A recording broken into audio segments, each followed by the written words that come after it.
Chromosomes. Little strands of nucleic acids and proteins are the fundamental genetic instructions that tell us who we are at birth. Most people are born with 46 chromosomes, but each year in the United States, about 6,000 people are born with an extra chromosome, making them a person with Down syndrome. If you've ever encountered someone with Down syndrome, you know that they are some of the kindest, most joyful people you will ever meet. They truly have something extra. My name is Lisa Nichols, and I have spent the last 24 years as both the CEO of Technology Partners and as the mother to Allie. Allie has something extra in every sense of the word.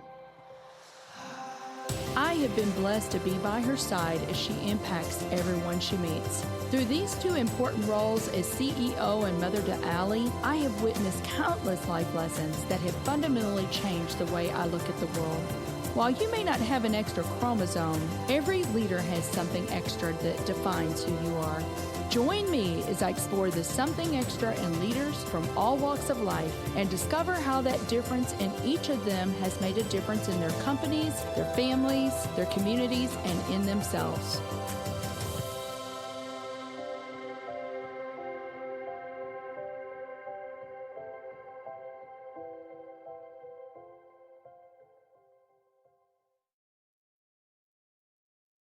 I'm thrilled to have Dana Lorberg on the show today. Dana is an executive vice president at Mastercard International. Dana, I am delighted that you're here with me today, and I cannot wait for our listeners to get to know you a little bit. You and I met fairly recently on an Olin panel, and we had so much fun. We sat next to each other, and we said, we need to get together more. We did. So I am so glad that you're here. So talk to us a little bit about your growing up, if you don't mind. Well, Lisa, thank you for having me. Thank you. Yes, I grew up here in St. Louis in North County, and I had a normal childhood. I think I have two sisters, and my father worked at McDonnell Douglas. He was a lifer at McDonnell Douglas, and he was an aeronautical engineer, worked on all the space programs. That was very influential to me as I grew up, seeing my father, steady job, always went to the office same time, came home at the same time, worked on very important things and all the space stuff, and that was really exciting. Cool stuff. I always say, what better career to have than being in the space program when the U.S. was going through the space program. And my father worked on everything from the monkeys all the way up to the space shuttle. I bet you had some good dinner time conversations, didn't you, Dana? Well, did he bring that home? He was generally classified, so we didn't get to really talk a lot about it. Right. But I do know he had a lot to do with making the seat that the monkey stayed put in. I thought that was an interesting thing.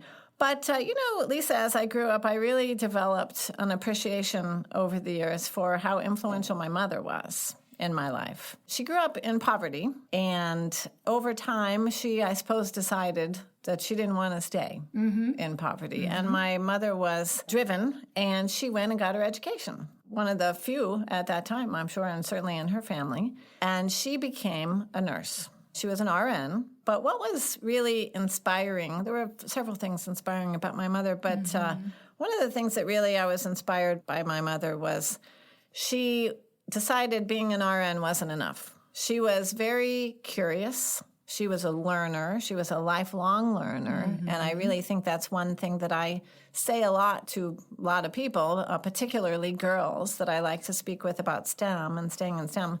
Being a lifelong learner is a really important thing. And my mother was that. And I think I came by that naturally.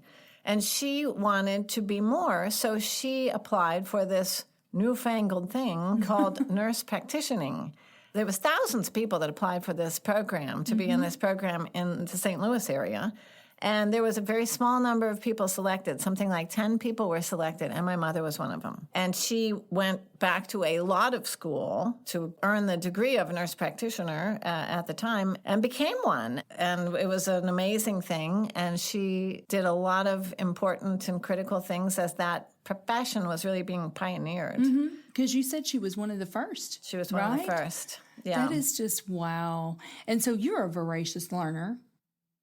And I'm sure that you just saw that modeled for you as you were growing up. I mean, there was always a next level. I did, yeah. And I can still hear her today saying, you can do anything. Mm-hmm. You can do anything you put your mind to. So, wow, what a great role model. Yeah. So then you went on, you got into STEM kind of when STEM wasn't even really that cool.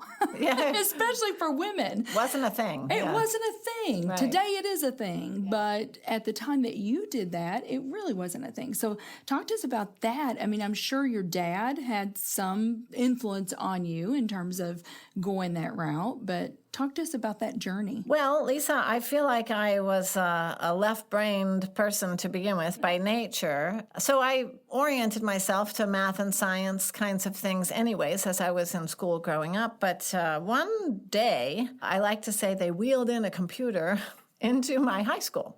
Okay. And that was before computers were very prevalent, sure. By nature of them having to wheel it in. So I saw that and I wondered to myself, well, what is that for? What do you do with that? And became interested in what it was and what you did with it. And I learned, wow, you can solve problems with that, with a computer and apply yourself to really change the world. And I knew in an instant the technology field was something that I wanted to be in. Mm-hmm. And I feel very fortunate, Lisa. I feel really fortunate because I got exposed whenever I was younger. I was in high school, but I got exposure to something that we now call STEM, and it was something that was attractive to me. So I followed that interest and went to college and got a degree in data processing and quantitative analysis, which, sort of computer science and math. And then I just went into the workforce and became a girl geek. Right. You said that's one of the secrets of your success is just being a girl geek, I'm a girl geek and proud of it, I like to say. Good. Well, I'm proud that you're there too. As I think about that, the exposure, that's the word that just stuck out in my mind. And just think about it. If you had not had that exposure, you may not have chosen that path. And so I think about that now, and I think about how we talk about this, how we need more girls in STEM. We need more people in STEM. You're in IT, we're in IT. We're always talking about building that muscle in the organization, building that talent pipeline.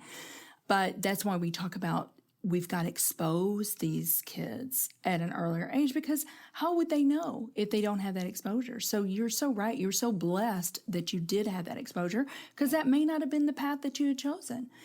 At that time, did you have teachers in that knew how to code, and were they teaching you guys that and how to solve the problems? No. I was going to say, I would have been very shocked. Not at all. And in fact, it was a striking moment for me as they wheeled in that computer, because it wasn't like it was a classroom. It wasn't like they were teaching us this. Mm-hmm. It was almost as if it was on exhibit of, here's this thing. This is coming. It's called a computer. You do things with it. So my exposure was actually quite light, really, to be honest with you, that I had a vision probably for you can do great things with that. Mm-hmm. And I want to pursue that because I want to do great things, because I want to learn new things, because I want to solve problems, because I like math and I like science. Mm-hmm. And it seems like a match for me. But there is really a crisis on the planet because, one, in not the too far off distant future, there's going to be more tech jobs than there are kids graduating with degrees that make them qualified for these kinds of roles on the entire planet. Mm-hmm. And not just tech, really, but STEM engineering or, lots of scientific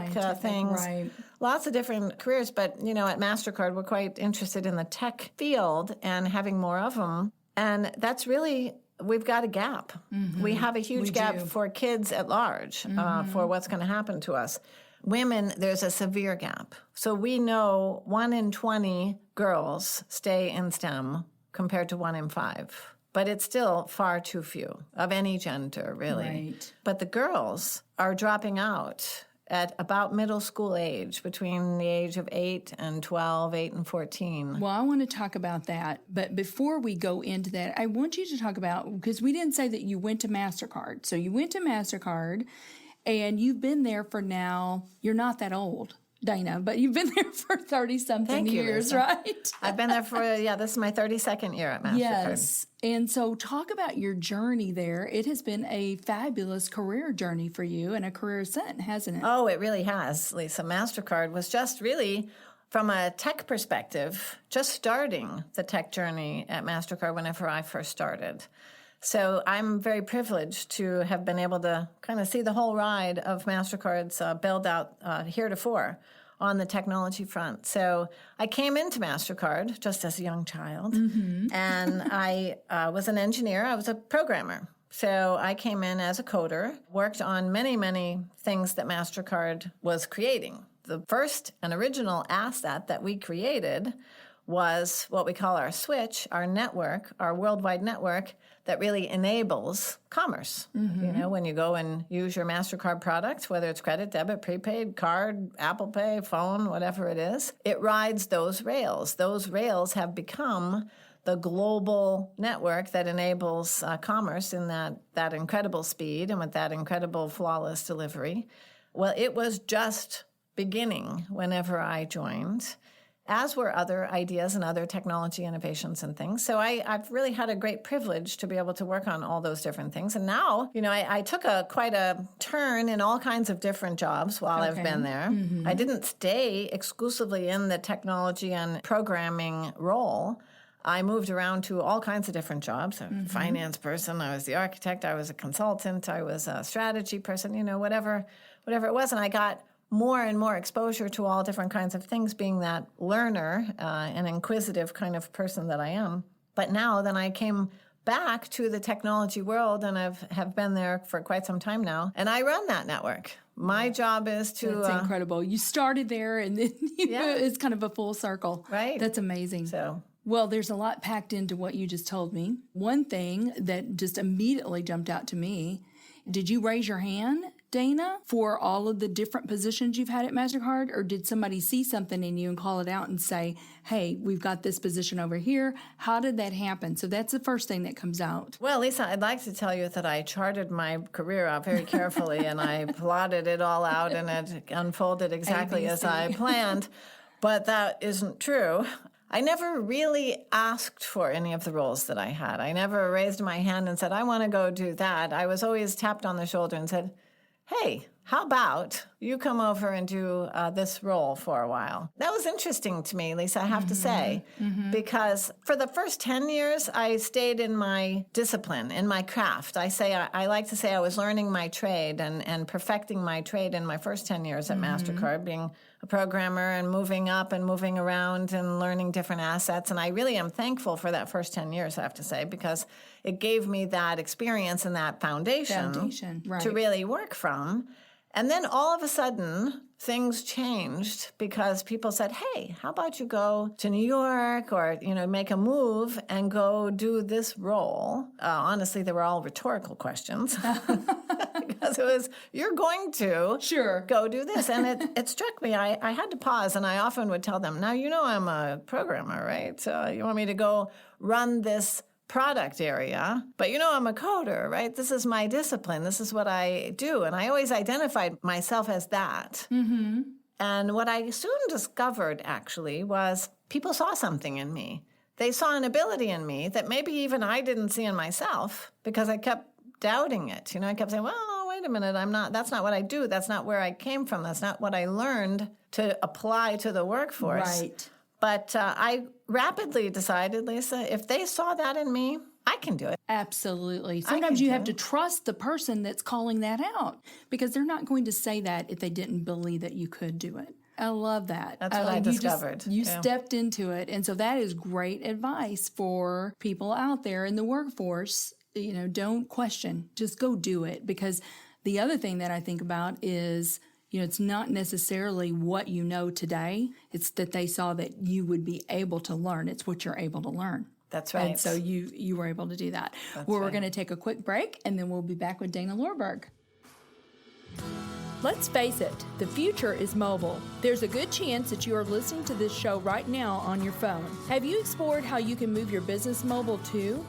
Our mobile apps team at Technology Partners makes it their mission to move our clients into the hands of their employees and customers and change their business processes to meet the demands of their users. Let's work together and build a dynamic mobile app for your team. Go to tpi.co/mobile apps and get the conversation started about how we can help you get your new application off the ground.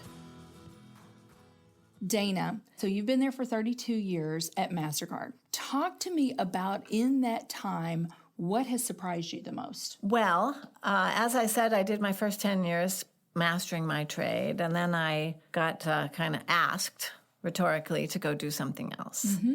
And that was quite a shock to me, but I did it, and somebody else had confidence in me, so I said, I can do it, and I did it. And then the next 10 years after that were quite the journey, because then it came very fast.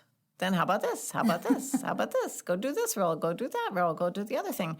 And what surprised me was following my curiosity and learning all these new disciplines got easier and easier and easier. And then I found and discovered, wow, that became a value proposition for the company, that I had a much more well-rounded background. I saw problems from all different kinds of angles, and I had a bigger network and could pull in more diverse points of view, et cetera, et cetera.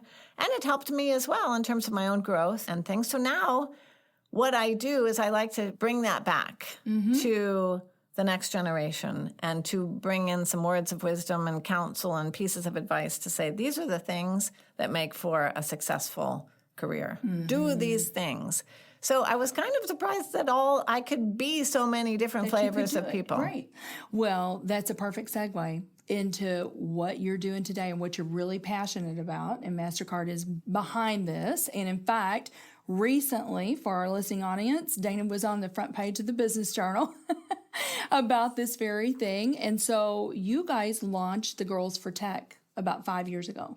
So talk to us about that program. Talk to us about that passion area. Yes, we did. And you know, MasterCard is not just a U.S. credit card company. We are a global technology company that happens to be in the payment space. Yes. So we clearly identify ourselves as a technology company, which is awesome when you're an engineer like myself. Yes. It's a good day for an engineer Sure. when your company says, we are a technology We company. are a tech company. Being in those roots and knowing the crisis on the planet of not enough kids graduating with the skills to meet the jobs that will be out there, Mastercard wanted to make a difference. And we wanted to figure out a way that we could expose technology to girls who are not opting into STEM and who are not carrying that then forward to engineering degrees and working in a STEM field. So there's a real problem there. We saw the problem. 1 in 20 girls at the middle school age are dropping out of STEM compared to 1 in 5 boys, and the bigger problem of an insufficient workforce in our future.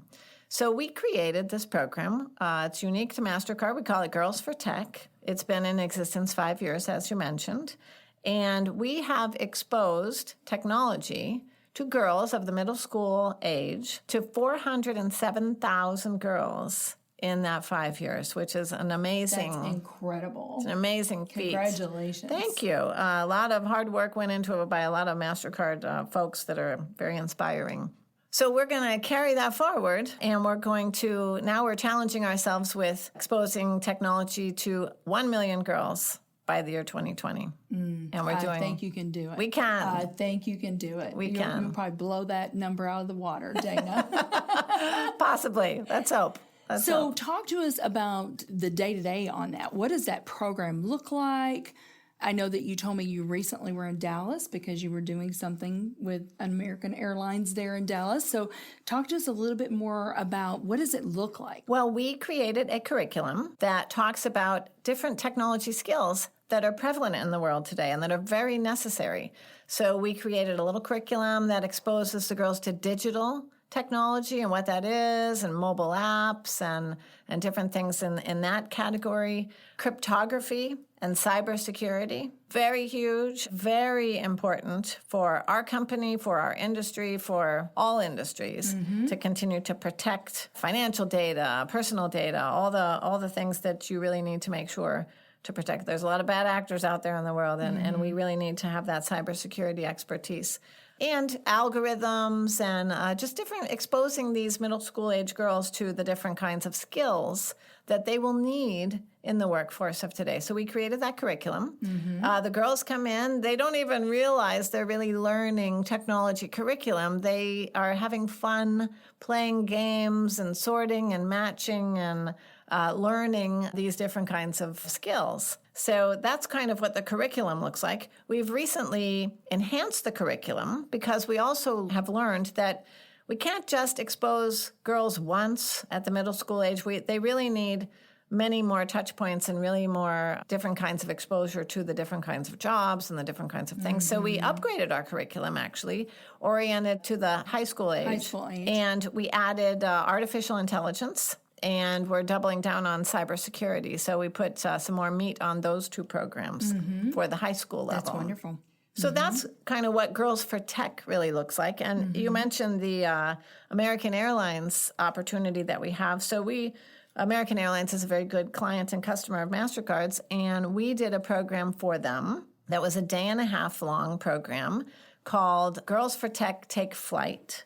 So we had the daughters of the American Airlines employees come in for the weekend. We were there over the weekend, and we gave them, it was kind of a hackathon. We called it a brainathon. And what we did was we called them challenges. I'd call them topics. We gave them 4 different topics. By example, health and wellness. Sustainability was another topic. And we asked these girls, who, keep in mind, these girls were from 8 years old to maybe 12 years old. I think maybe even some younger ones snuck in. And we said, figure out a problem that you would like to solve within that category. Figure out a solution to your problem. We want you to build a mobile app and prototype your product. We want you to create a marketing pitch and a business plan. And then we're going to pick the winner. You pitch your product. We're going to pick the winner, all in a 1.5 days. Wow. For 10-year-olds. It was pretty amazing. And so Mastercard employees and executives went to Dallas to do this? We did. We went. You were committed. We were committed. We did. I did a fireside chat with the CIO of American Airlines, who is an awesome, amazing person herself. We had mentors for each of the girls. We split the girls up by their different personality traits, which they self-declared. So these girls didn't even know each other coming in. Yeah, so it was a great day, and they had some amazing ideas. The winners, actually, their idea, which I thought was amazing and awesome, their idea was to use Tinder, the app Tinder, which is a dating app, to adopt pets. So you could select, they built a mobile app. They loaded like 200 dogs into their mobile app in this short period of time.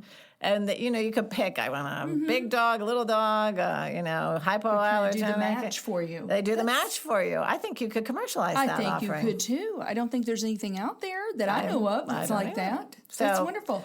Isn't that amazing? It is amazing. And so what happened, these girls, they actually got exposed to say, hey, I can be an engineer. They don't. I can do this. They don't walk in saying, I can be an engineer or I can be a fraud detective. But when they walk out, they sure do.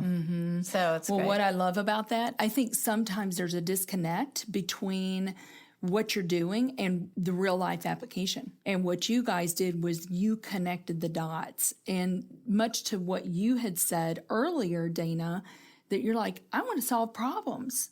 This could solve problems. Simon Sinek says, right, start with why. When you can connect those dots for them, they're going to be much more engaged and more excited about what technology can do to improve our world. Absolutely. And, Lisa, now mentioning that, we just don't know why girls are dropping out of STEM. There's, there's a lot of theories and things to it. Some certainly nurture. I think they don't get exposed to role models and things. There's the theory of the pink toy aisle, that girls don't have engineering toys, which is true. I feel like that's true to the same level that boys do. I also believe that I think, generally speaking, girls have a propensity to want to help people when they grow up. They want to be nurses. They want to be teachers. They want to be professions that they feel that they can see help people. And what I feel like girls can't see easily how technology helps people. So I think there's something Connecting there the dots. that we really need to work hard as a society to connect the dots and expose girls to the fact that technology is an amazing way to help people. And if we can do more of what you just described to me, I think we can win. So talk to us a little bit. This is something extra. Number one, have you ever seen a something extra missing, possibly in yourself or a colleague or former boss? You don't have to name drop on that one.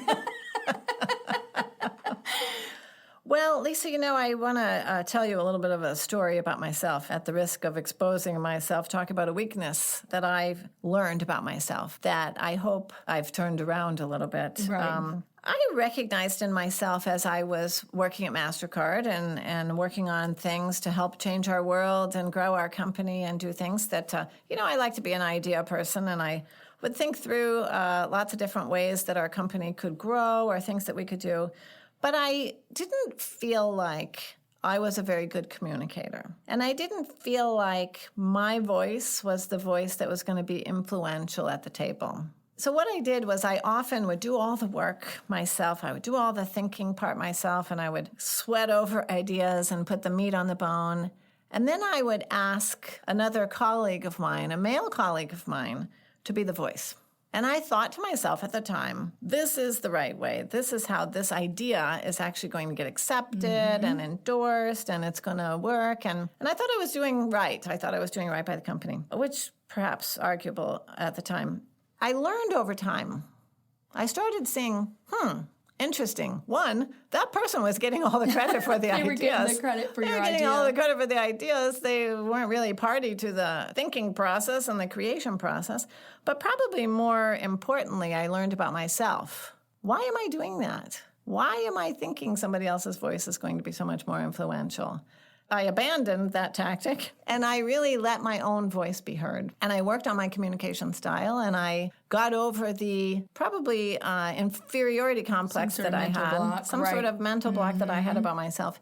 And I just became my own voice. And I have to endorse that thinking. I think it is a much healthier way of thinking. And now it is something that I really tell girls, actually. One of the secrets to success, I feel like, is to make sure that your voice is heard. If you have ideas, put them on the table. If you have questions, put them on the table. Don't be the quiet person in the back of the room. Participate and engage, because I do think it's true in life that if you're not offering up ideas, if you're not seen as contributing to the forward thinking, to the forward progress of the company, you're going to be left behind. So I learned in my life something that was missing from me, and I made that change, and now I pivoted, and I try to share that story with girls as something that they should be doing, and they should let their voice be heard. That is awesome advice. So Dana, this has been so much fun to be with you here today, but I do want you to talk about a little bit about what your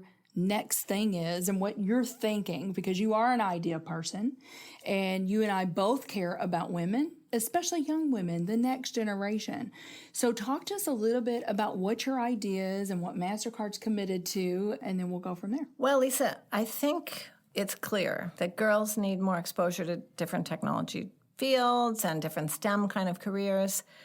They need role models. They need to be able to connect with somebody that they feel looks like them, they have a similar story to them, they have similar interests to them, whatever that is that a girl can connect to say, whatever that girl is doing, I can do, because she's like me.